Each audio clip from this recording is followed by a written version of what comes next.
আমরা আজকে এসেছি মদিনাতুল উলুম মহিলা মাদ্রাসা। এটা পাবনা জেলার ঈশ্বরদী উপজেলার চরগড়গড়ি সর্দারপাড়াতে অবস্থিত। আমরা এখন মাদ্রাসা শিক্ষকদের সঙ্গে কথা বলবো এবং তাদের ইফতারি বাবদ কিছু টাকা এবং এতিম তিনজন শিক্ষার্থীর জন্য আমরা তাদের পোশাক বাবদ কিছু টাকা দেবো দুজন পক্ষ থেকে। তো আমরা মাদ্রাসা শিক্ষকের সঙ্গে কথা বলবো এখন। আসসালামু আলাইকুম। কেমন আছেন? আলহামদুলিল্লাহ, আপনি কেমন আছেন? জি আলহামদুলিল্লাহ ভালো আছি। আপনি কি মাদ্রাসার মহতামিম? জি। তো আপনাদের মাদ্রাসার সার্বিক বিষয় কি সম্পর্কে আমাদের একটু বলেন। কি অবস্থা এখন মাদ্রাসা, কতজন শিক্ষার্থী, কোন বিভাগে কতজন আছে? বর্তমান মাদ্রাসার শিক্ষার্থী আছে 40+ এবং আমাদের এই মাদ্রাসাটা আবাসিক মাদ্রাসা, আপাতত আবাসিক 40+। 40 জন আবাসিক আছে। এখানে আপনাদের কি মক্তব, নাজেরা, তারপর হচ্ছে হাফিজা তিনটা বিভাগই? জি জি। হেফজ তিনটা বিভাগই হচ্ছে চলমান আছে? জি, চলমান আছে তিনটাই। কোন বিভাগে কতজন করে আছে? মক্তবে আছে 12 জন এবং নাজেরায় আছে 10 জন, আর আপনার হেফজখানায় আছে 18 জন। তো আপনাদের এই মাদ্রাসায় 40 জন বর্তমানে ছাত্রী লেখাপড়া করতেছে।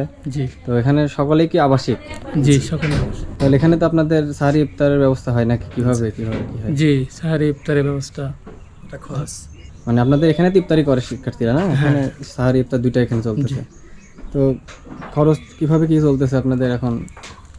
খরচের বিষয়টা আমার সহকারী শিক্ষক তিনি বলতে পারেন। আসসালামু আলাইকুম।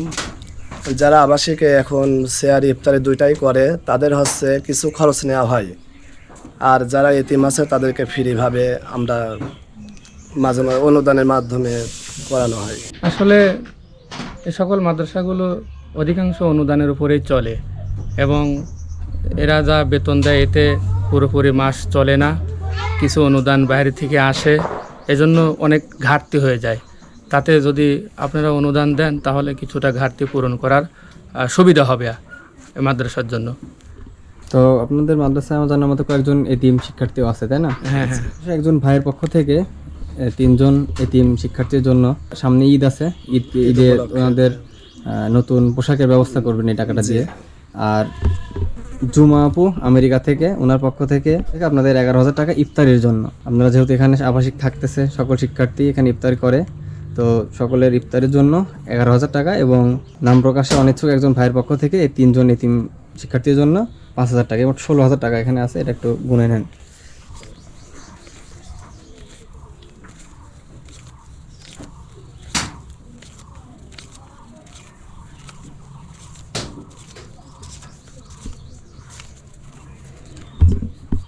টাকা আছে। 16,000 টাকা বুঝিয়া পাইলাম। তো যে দুজনের পক্ষ থেকে টাকা দেওয়া হলো তাদের জন্য অবশ্যই দোয়া করবেন। জি, ইনশাল্লাহ দোয়া করবো আমরা। ফি আমানিল্লাহ।